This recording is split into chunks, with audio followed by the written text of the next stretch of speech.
Welcome to In Front of Ira. We're Sabrina. And Torsten. Two historians. And friends. And lovers. Of romantic comedies. And this is the podcast in which we answer the age-old question. Will they or won't they? Is it or isn't it a romantic comedy? Was Nicolas Cage always Nicolas Cage? The answer is yes. So today we're talking about Moonstruck. Right. From 1987. Directed by Norman Jewison and 1987, right? Yeah. Did you say 80? Yeah, okay. And written by John Patrick Shanley. I think this is the highest rated film we've ever talked about. It has like 7.6, which for a romantic comedy is crazy. Yeah, That's and crazy it has a 93% on Rotten Tomatoes. Which I would say is deserved.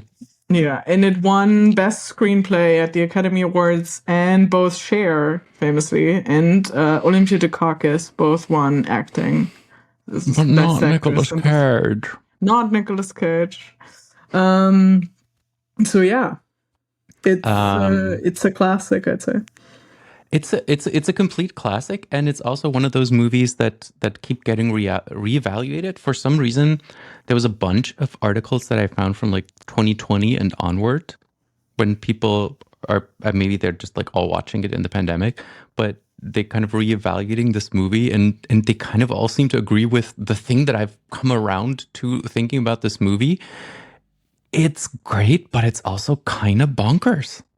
Like, it's not a normal quote unquote movie. It always goes to the unexpected place.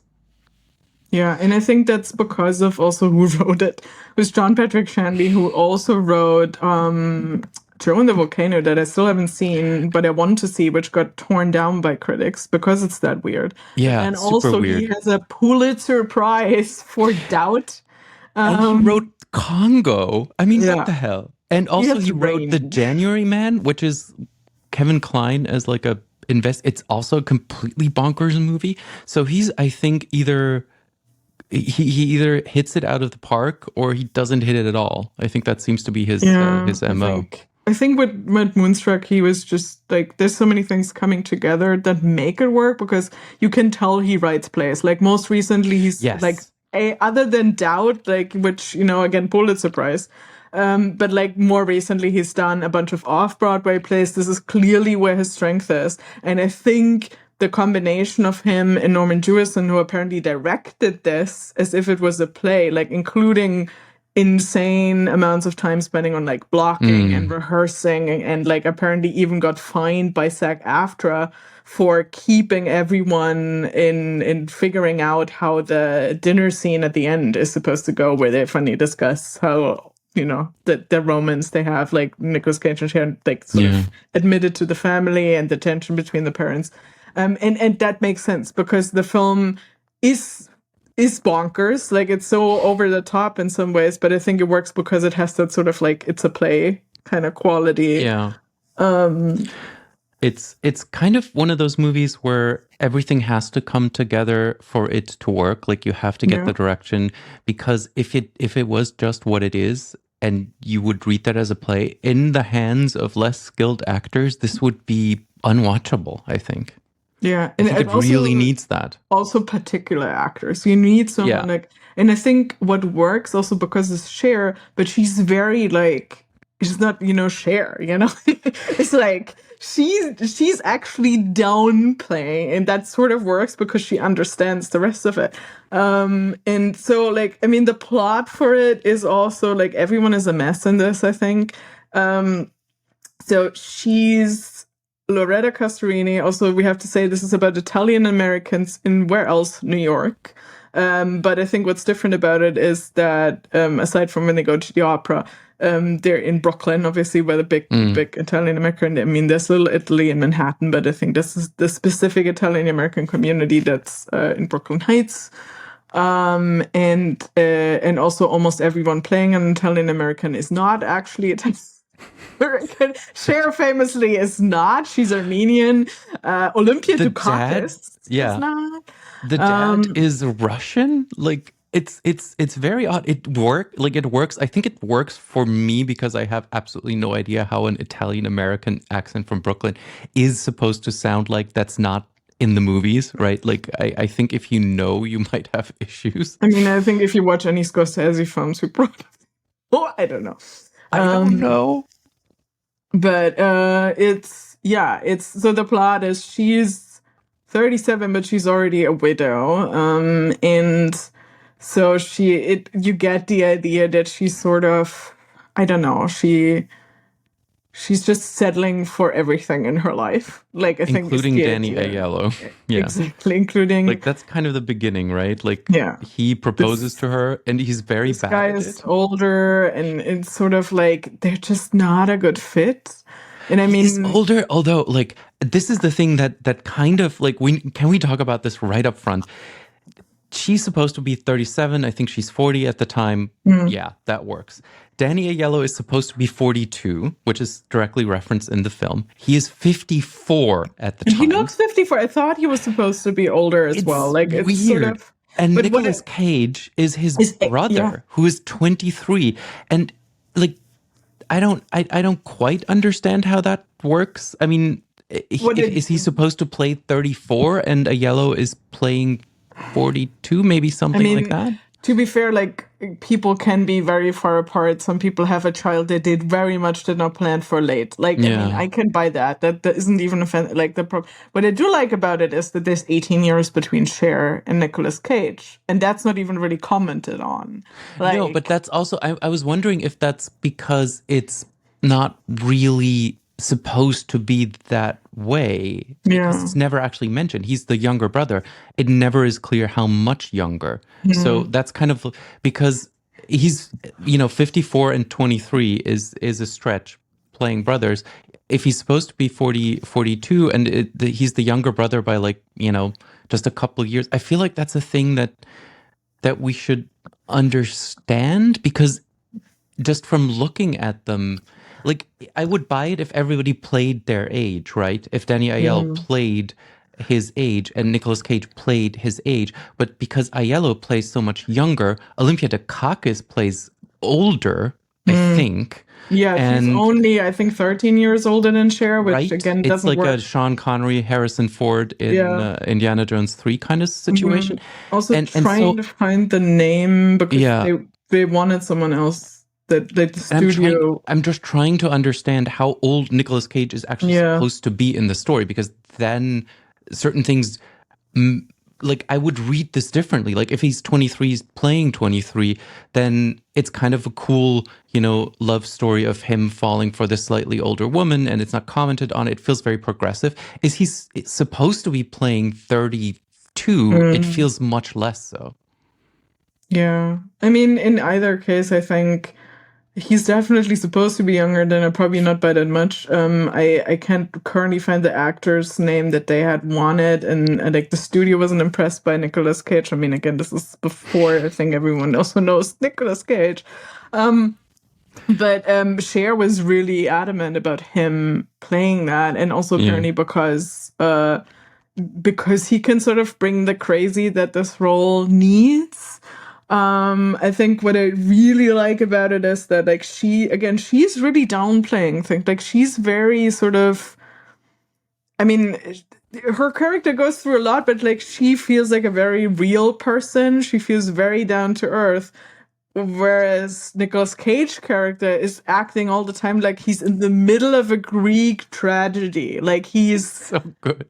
Overacting, Shatnering the hell out of this, but it works because he takes it so seriously. I mean, it's not just like Italian passion or whatever. It's like really being this over the top and like being driven by your passion and just like seeing everything as a tragedy. The thing where he lost his hand and blames his brother, even though he clearly had no fault in that. And it's just such. I think this movie is beloved and deserves all of its like plaudits because it just never never goes exactly where, like, you kind of see where it's going, but like he blames his brother for making him look away and then putting his own hand in a bread slicer, which is very odd thing to blame somebody for. Yeah. I mean, sure, like if you lose your hand and then your wife also leaves you, that's not great. So I can see how he's bitter. I mean, I also like that, like, Cher, like, her character calls him out on it later, where it's like, you know, you blame everyone for all your problems. You made these problems yourself. You just don't want to see it. And so, the basic plot is that, again, Danny Aiello proposes to Cher, and then he has to go to Sicily to his dying mother, who, as it turns out, is not dying in the end, but, like, because he's away... and because they want to get married, he suddenly tells her, oh, by the way, I have a younger brother you never met because we're estranged. So can you, like, talk to him while I'm gone? And then so she meets his brother. Get him to be at the wedding, right? Yeah. Yeah. And then, obviously they, like, fall for each other, like, at least have, like, very passionate for each other immediately, end up having sex. And it takes both of them by complete surprise. And then because she's not, like, you get the idea she's sort of settling for everything in her life. Like, she hasn't had her hair done in ages, so she's starting to gray and looks much older than she is. She's working, you know, in her parents' business. Like, she didn't make much of herself, or isn't making much of herself. And so this takes her by complete surprise. And this is why she's, you know, sort of going with the flow of this.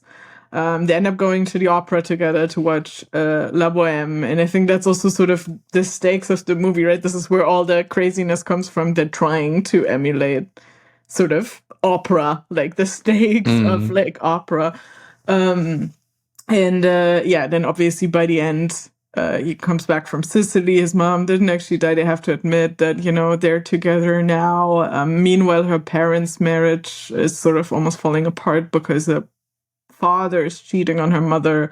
Her mother is also sort of someone who is just letting things happen to her and meets this other womanizer guy, but doesn't strike up something with him. Who is also like one of those like super, like one of those characters that I guess like in the 1980s wouldn't have been picked up as being as problematic as now, because he's basically was math college professor who is like, he's like, I don't know, it just felt like his existence felt offensive to me because he has like a tenured job, and he's annoyed with his life to the point where he has to basically justify that he's sleeping with his students because they're the only thing that excites him ever. Like, it's just it feels very cliched. We all know him. Yeah. It feels very cliched now. I'm especially in the 80s, you got tenure from, like, just, I don't know, being a white man that happened to be there when they were handing out. Seems like jobs. Him, right? He doesn't seem incredibly so again, brilliant. I know this type because a lot of them are, like, you know, just retiring, you know. So it's but it's and again, I mean, it's called Moonstruck. It's about everyone just sort of being a bit insane because, you know, like, and it just works. It's just, you know, it's again, Nicolas Cage walks through everything like it's a Greek tragedy. He gets to say all these epic things, like, you know. When they meet, that scene is completely bonkers. Like, they meet in his bakery. He has a bakery, and he's like not in the front room where the bread is being sold, but like downstairs, and like an old, like this is I like this about because it's real. Like, it's a real old New York bakery where you would have like this oven in the and it feels like a little bit out of time. He feels like a Victorian coal shoveler on the Titanic. Like, he's very he gets to be sweaty in a tank top. Which is important. It's so over the top, it's and so it's the camp. thing. Like, that is just. I know camp. it's wonderful. It's wonderful. And the first time I watched this movie, I was like, "What on earth is going on? What is happening?" And like, the more I watch this, the more I can just enjoy it for being the unhinged camp Greek tragedy that he is putting into this romantic comedy movie set in New York.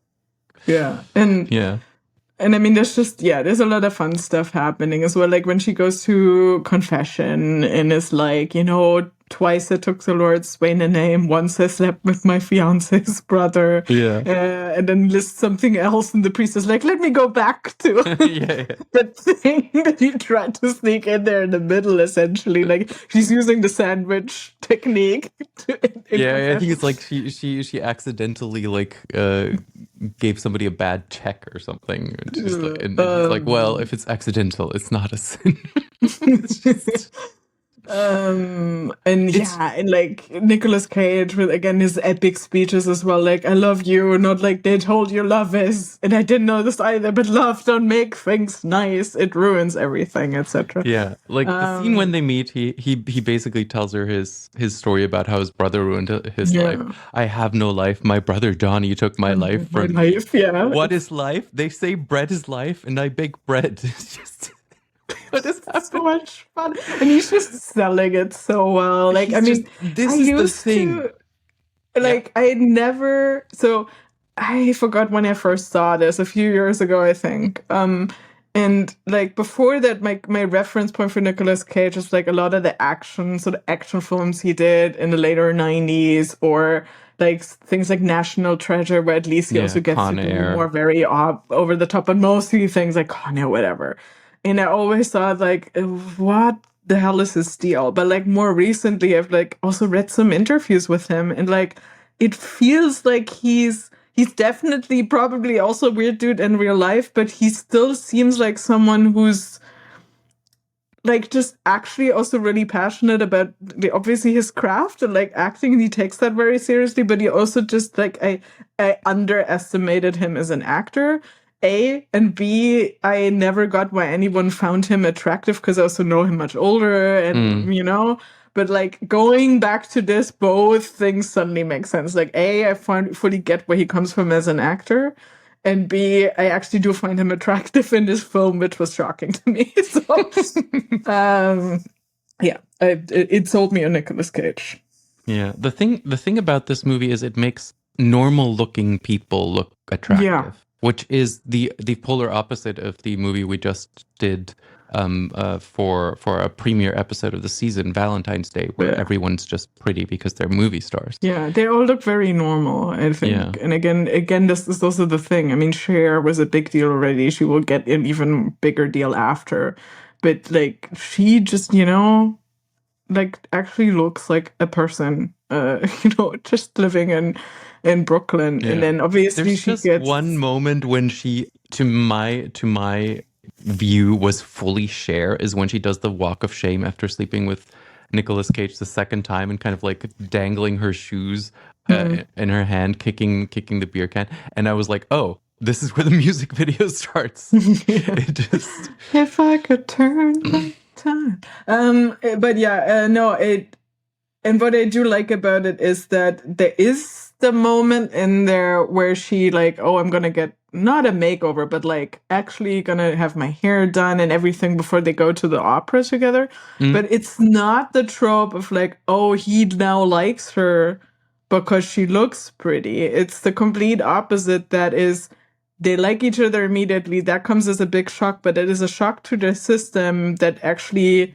you know, makes them feel attractive again. So they sleep with each other before, and then she's like, oh, this is actually making me want to make an effort for myself, but also for another person. And the fact that he does the same, right? He also, like, has a massive, like, glow up when he goes to the opera. That is the thing when they meet in front of the man. And we have to say, like, and one of the things that I read basically pointed this out. It's a Christmas. This is a holiday movie. It's Christmas time. It's very New York holiday, Christmas trees, and like you can see it in like little details. It's not in every scene, but they meet in front of the fountain, in front of the Christmas tree, and there's this wonderful scene where they both kind of like don't find each other at first because they've had such a glow up, and then they kind of recognize each other, and he tells her she looks beautiful, and she tells him he looks beautiful too, which is also, I think, kind of a nice moment, because that's not usually a word that you would use with men. It's just such a typically not, like, it's avoided. You would say, like, you look handsome. What does that mean? It means the same thing, but we use it differently. And she uses the same word, which is a nice touch. Yeah, and there's also, I think it's there, like someone like it probably was in the IMDb trivia, but I think it's a nice thing that like I mean he has that prosthetic hand, right? And like touches her with it and leads her with that, and that is also supposed to be this moment of like full vulnerability because obviously, I mean, we get the whole speech about how his life has been ruined because his hand has been maimed and then women left him and whatever, and it's just really like, no, you have to be accountable for your own shit, and actually, you know, no, like it's not like nobody cares in a bad way, but it's like, you know, you get on with your life. Like this is a terrible thing that happened to you, but you're turning it into a reason to be like reclusive and not talk to people anymore, not trust people anymore, right? And remove yourself from your own family, etc., etc. And I think that's the thing that both of them are doing. Like she's just checked out of life. She's getting engaged to a guy she doesn't love, which she also immediately says. Like when her mother asks her, "Do you love him?" She's like, "No." And she's like, "Oh, that's good because when you love them, they drive you crazy, right?" And that comes back in the end when she says, "I love him awful," and her mother says, "Oh no." Yeah, and you know that's like obviously the thing. And I mean, again, this is a film where lines like, what is it? A bride without a head, a wolf without a foot, are just said, and they make sense in the context. I have this, like I said, I read a bunch of the things that people wrote about this later, and there's one piece by Helen Sullivan in The Guardian who writes, "What makes it a truly wonderful film is that the lines are so incredibly surprising, bizarre, deranged even, and yet somehow entirely plausible." Which is exactly, then she goes into the whole like, "I want you in my bed." That's like the Shatnering like through. Yeah, but also in the beginning, table and like, you know, pushing when they first have sex, where she asks him, "Where are you taking me?" and she's like, "To the bed." It's just like, so all of this is so it's on the nose, and it's a movie, and I have to admit, like I watched this movie the first time like ages ago, and I did not get it. It's one of those that where I'm like, okay, yeah, this is a decent movie. It's a cute love story. I don't quite understand what people find so great about it. And the more you watch it and really sit with this insane dialogue, the more it grows on you because of the way that everything else in this movie is so incredibly grounded and real, from like the New York streets and the little touches about the apartments. Like she comes into her parents' apartment and you see a radiator and there's a little bowl on the radiator so you can get basically as a humidifier. And like that's not a thing you need to put in a movie.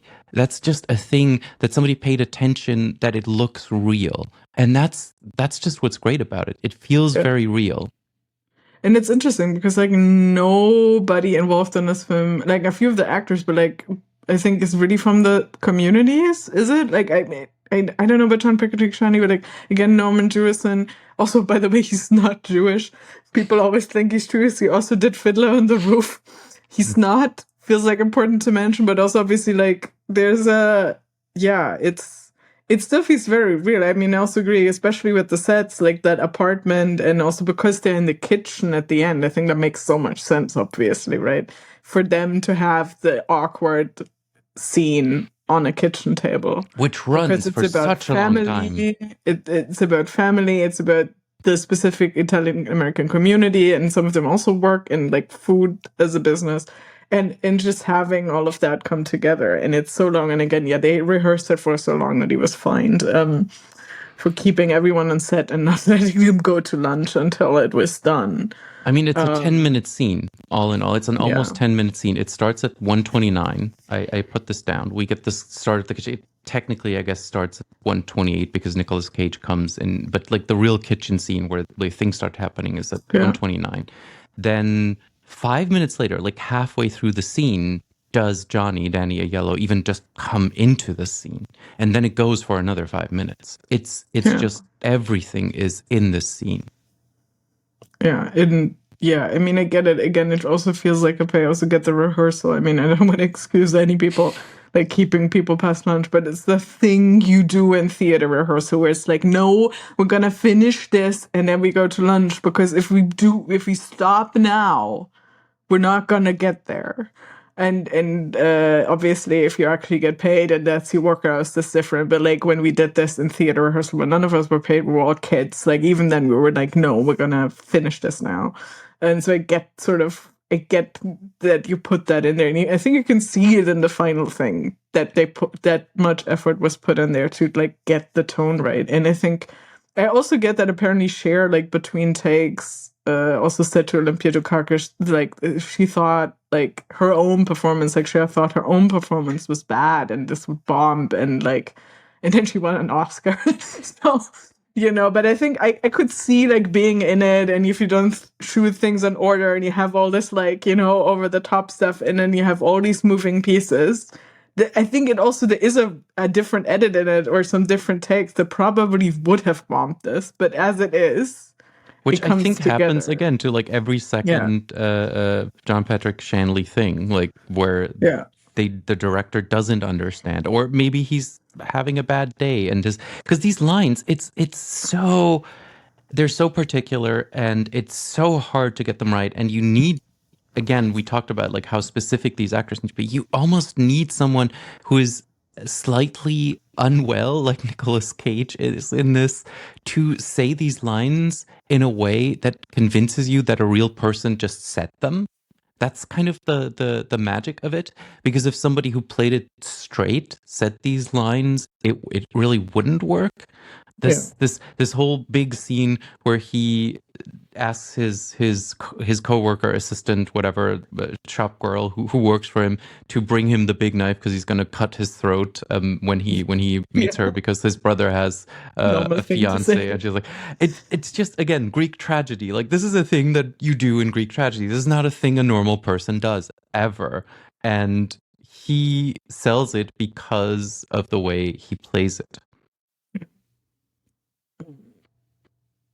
There was something I wanted to say, and I forgot. I lost my hand. I lost my bride. Johnny has his hand. Johnny has his bride. It's just yeah. I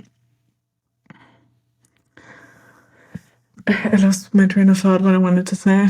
It will come back to me. Feels appropriate to the movie. Yeah, probably. Oh no, yeah. So actually, apparently they wanted to have something from La Boheme play over like the first scenes. Because we see some of the locations that we'll also see later in the film, and then apparently that did very badly with test audiences who thought they had, quote, it said somewhere in IMDb, wandered into an art film or were tricked into seeing an art film, so they changed it to Dean Martin's That's Amore, and I like. I get that they made this decision, but I think it also works with that song because it's like, okay, you are watching a romantic comedy, but wait for it. I think that this is a film where I'm fine with That's Amore just being in there, and then having all the ridiculousness that is Nicolas Cage and the lines and whatever is just one other thing that works. Like, I think if it had been La Boheme right from the start, it's almost too in the nose. Like, I totally get why, but as it turned out, like, actually it makes it even funnier because it makes it even more of these like weird incongruencies coming together. Yeah, you need enough incongruencies in order to understand that this is not in fact an art film, which really, I understand why people got that impression, because it is shot like an art film. It has the sound, the sound design is amazing. The sound design is, there's always sounds in this movie, and it's yet at the same time incredibly quiet. And this is something that I don't think people tend to do in movies a lot now. Either you get, the big bang or like the big song, or you get kind of like pointed moments of silence. And this is just, it feels real because of that. Like the music playing on the radio in the parents' apartment, and the trucks in New York, and the just kind of stillness that is part of everyday life when none of these things are happening. Yeah. It grounds it, and the way it's shot also grounds it. And then I think that is what allows these absolutely bonkers lines to flourish, because you're not doing like a Mike Myers thing where you're Yeah. just adding crazy on crazy. You have this incredibly grounded thing of media, and within that, all of these things get to live. And that's why, as that commenter, as that reviewer said, they're so believable. Yeah. Oh, I found out who they wanted instead of Nicolas Cage, and it's Peter Gallagher. Oh, And I like Peter Gallagher, but I'm not like I'm with no. Cher. Is like you need Nicolas Cage. Only Nicolas Cage can do this. I don't know. Like, it's very hard to think of anyone else. But I mean, that's always right. If you're like, if it comes together, it's like I don't know, Julia Roberts and Pretty Woman. It's very hard to picture anyone else anymore when someone delivered like one of those perfect sort of career defining. It's very hard to think. It's always fun to read about the alternatives, but like if they did a really good job, it's really hard to picture anyone else. Yeah, you only ever really wonder about these things when the resulting product is not as good as it can be, right? Then you go like, oh, they could have if they could have found somebody. And apparently Shanley also wrote it for Sally Field. I can sort of see Sally Field doing that, but I also do think that Cher brings in something else that maybe Sally Field wouldn't have done there. And Sally Field is equally great. And there's so many things that I think about when I think Sally Field that she was brilliant in. But it's that thing. I could see like how she might have been like in the stage version of this, right? Like that's kind of how it feels. Yeah. I have such a hard time talking about this movie because it's one of those movies that everybody seems to love. Not everybody, but like a lot of people seem to love. And it's kind of hard to understand why. And it seems to be at the same time a very revered movie, but it's also a movie that kind of has to grow on you. And it's really hard to convince people of, no, this is a good movie, even if you don't like it the first time. Kind of like listening to an album that, reveals itself to you after like a couple of listens. Yeah, this is how I feel about this movie, because you understand how it's put together. Yeah, I mean, I think with so many of these things, especially also if they're just about like being at a certain part in your life and like maybe reevaluating your own life and reevaluating romance and whatever. And I think there's just some films that make more sense if you have at least passed a certain age. I think I didn't see this until I was around 30 at least, and it made more sense to me, and it still does, and it keeps growing on me. But like I said this before, like I saw even, I think I didn't see When Harry Met Sally for a long time, but even when I saw it for the first time, I was still too young to like fully appreciate it. I must have been in like mid-20s or something. And now like past 30, which is a cliche age, but still like it's just, I mean, it's like my top 3 of films, and I've seen it a million times. But it's I think there's something to some of this that makes sense. She's what's supposed to be 37 there. She looks a bit older. Like I definitely see it as more like around 40, right? Like it makes sense for her to be in this stage.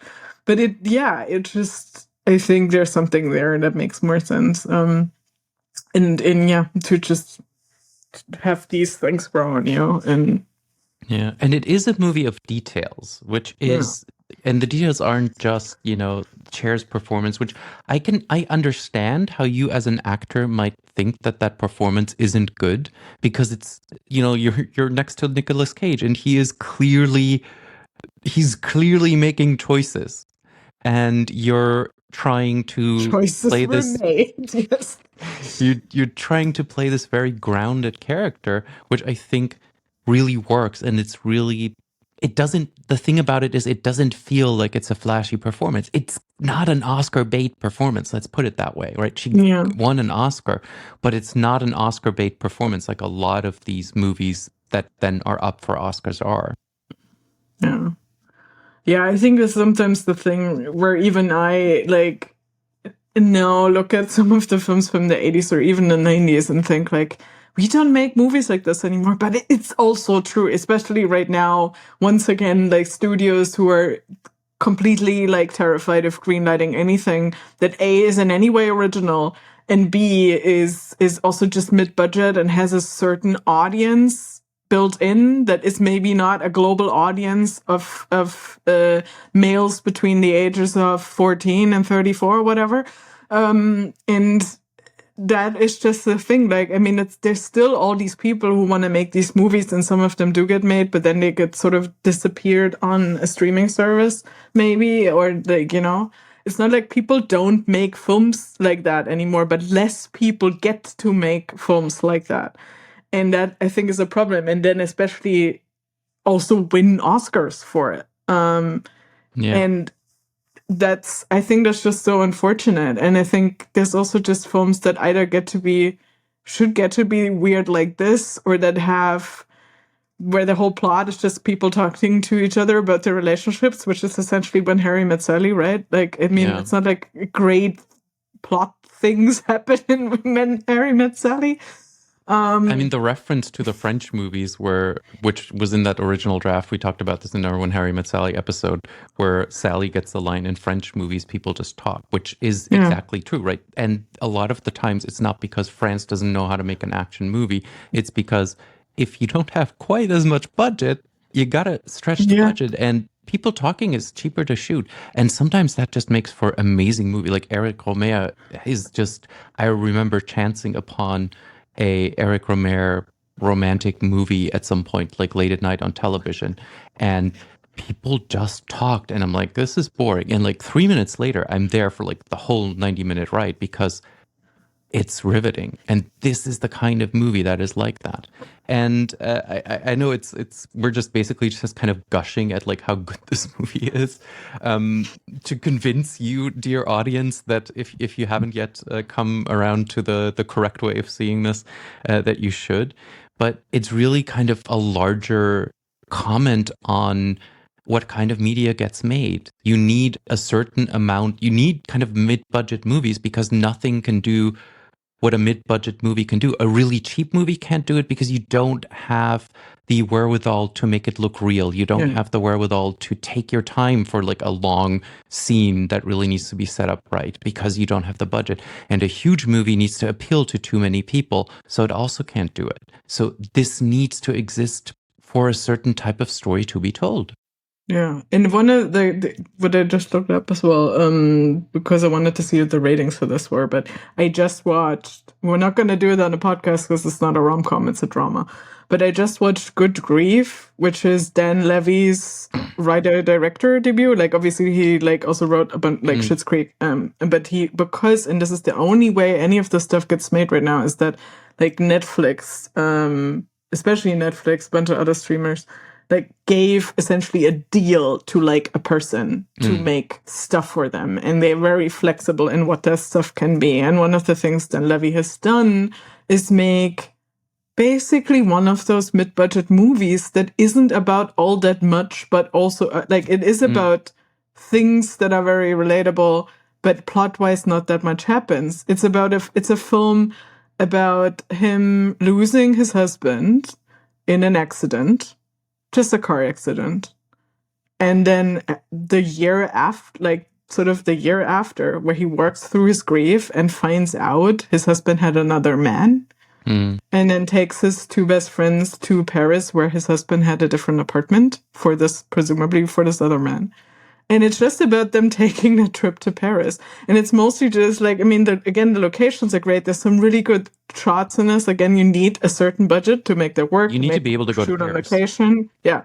You need to shoot on location. If they hadn't done this, it wouldn't work because this wouldn't be this beautiful. There's some really great shots in this. There's some really great cinematography in this. But plot-wise, this is just about someone coming to terms with the grief of losing his husband and sort of these relationships, and he has a bunch of messy friends who also work through some shit like alcoholism, and it's not a perfect film, but I think it is a very good film that says something. But it's like, again, it's not whoa, plot-wise, amazing things happen. And it's not high concept in any way. It asks big questions, but it doesn't necessarily even have answers for them. Like, it's just people existing and like going through shit and like dealing. And I feel like things like Moonstruck also are in this category. It's just like people living their lives and they make mistakes and sometimes bad shit happens. And most of the time they're themselves to blame for how they like then go on. It's like, yeah,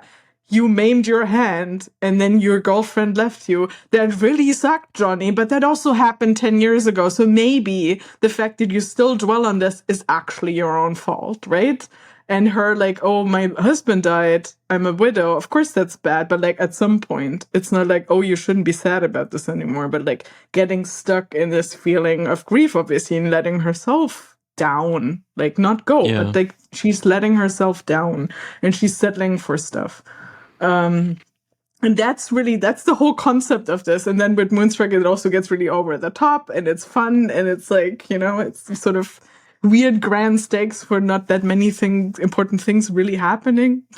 But on the other hand, the thing where you think it's going to be a central conflict of the movie, that she is with the brother now, completely resolves itself before they even admit that they're together. Because he breaks up with her, which is great, which is so unexpected and just kind of makes this movie this is a thing that I keep finding myself liking more and more in media, which a bunch of the streamers actually do this really well, where it goes, again, may not be a perfect movie, may not be a perfect product, but it doesn't go to the dramatically most easy place to where it can go, where it can milk drama, where you can go like, oh yeah, sure, obviously this is a dramatic situation.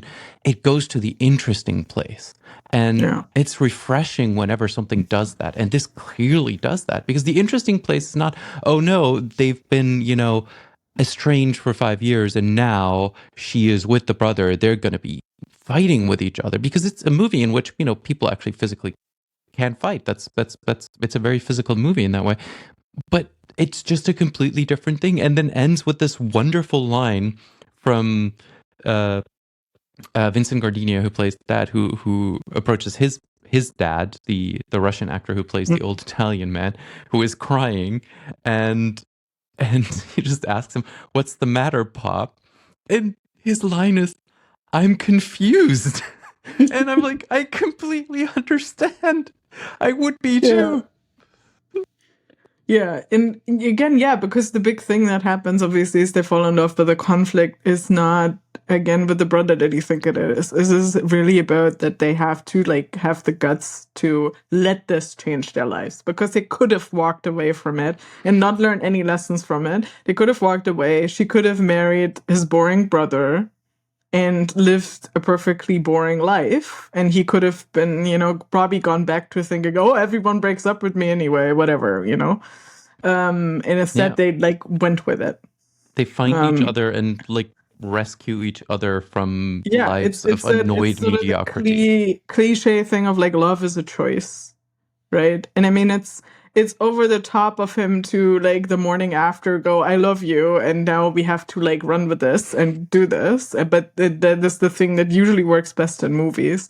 But it feels like I've heard stories of people where it's this clearly means something, and I think you're about to change my life. I think actually I just literally read this from Coleman Domingo, who's currently nominated for an Academy Award, who said about his partner, his now husband, I think, that when they first met and they spent the first night, he literally said to him, I think you're about to change my life. And now they've been together for 13 years. And sometimes that does happen. And I think this is sort of within the realm of this that works, especially again with sort of this over and the it top happens thing. and it happens when somebody says that it's not true, but those are not the interesting stories. Again, go to the interesting place. And I have no idea if this is in any way true to the Italian American community of Brooklyn. Sorry, Italian American community of Brooklyn in the 1980s. I just don't know enough about it. I know the the stats and I know the history of how it came to be. I have absolutely no idea what it was like to live at that time in that place and whether this is an accurate representation of it. But then again, it doesn't really need to be, because it's this is the families that canvas on which they're painting, but the story they're telling is just a generally broad yet very specific love story. Yeah. And obviously, like, Roger Ebert loved it, but most of the time Roger Ebert has been right. Most of the time, sometimes not. Most of the time, sometimes not. But Imagine Me, he knew it wasn't right. But like he also, I think that's like there's something magical about it, and it has that thing, everything just worked out the way it should work out, and that makes it tick and work. And yeah. There's one thing that I actually thought of, which I didn't really go in thinking about. And I think it really only entered my mind because I happened to see a commercial starring Tommy Wiseau, the very bad director of the very bad movie The Room, which I had not seen until very recently. And this movie, because the character's name in The Room, the main character who, spoiler alert, kills himself, is also called Johnny. And I like watching this movie again, I think a lot of the bad choices in that movie made a lot of sense. You feel like somebody saw a movie like this and tried to make it. And I think sometimes the valiant efforts to try to do something great and fail are much more interesting to watch than, just competent filmmaking that so and so many people are going to watch in the cinema. And the reason I think this really is so great is because, again, John Patrick Shanley, half the stuff he does is just completely, like, for me at least, doesn't work. It fails commercially, it fails with the critics, and this is just a glowing star. Oh, and one thing I forgot to say, because I feel like we're about to wrap this up, but actually Norman Jewison passed away about 2 weeks ago. Oh no! At age 97. I had not realized, because I was looking this up because when we first discussed doing this, I was like, yeah, Norman Jewison's still alive, at 97. And I was checking it again on one of those websites that say like, how old is this person now? And it's still today said that he was alive in 97. So R.I.P. Norman Jewison. On January 1994. It is 2024. Yeah. No, he died just 2 weeks ago, and as we're recording this. And he had a crazy long career. Yeah, he did a ton of things. But yeah, amazing things. Shanley is much younger, so he's alive and he's been doing plays. But yeah. And B-movie scripts that got a lot of money, like Congo, which I still don't quite understand how that happened. And maybe there's a story there on Broadway now. So yeah. Yeah, I mean that's an amazing story as well. So yeah. Do we have real taglines and do we have fake ones? So the real one is actually life, family, love. Okay. Damn. That's actually pretty close to mine, because I was just going to use the very last sentence of the movie, which is "A la familia, salute." I think that's pretty much what it ends up being about. Relationships. Yeah. I think mine is love does not make things nice, but it makes for nice films. So yeah, you could also I could also go with I see a wolf in everybody and I see a wolf in you. There's two wolves inside now. The wolves thing was amazing as well. Yeah. Yeah. Something about definitely. Or, I mean, I'm just gonna be. We're wrapping this up, but I just need to share a bunch of the absolutely bonkers lines that I just wrote down. I can't sleep anymore. It's too much like death, which is such a great line because it sounds so deep, but it's actually ridiculously funny in a certain way. And then also, and when she calls Danny Aiello, who is in Palermo with his mother. I'm calling from the deathbed of my mother, is what he calls her. And she asks, how was the plane ride? That's just... Yes. I think that sums up the movie. It's so good. Especially because he's also overacting it so much. The whole family is just overacting. Yeah. It's like, I'm calling from the deathbed of my mother is a sentence spoken in this film, but it's hilarious. And then he says the waitresses were very nice, which is amazing. And then Cher, after he hangs up, says, she's dying, but I could still hear her big mouth about the mother. Which is actually prescient, right? Because she does survive. Yeah. No, I think... Yeah, it's a crazy movie. It's a good movie. It's amore. It's amore. Like a big pizza pie and pasta fazool. Go watch it and have some wine and have some pasta and, live life. Salute. All right. Let's cut here. All right.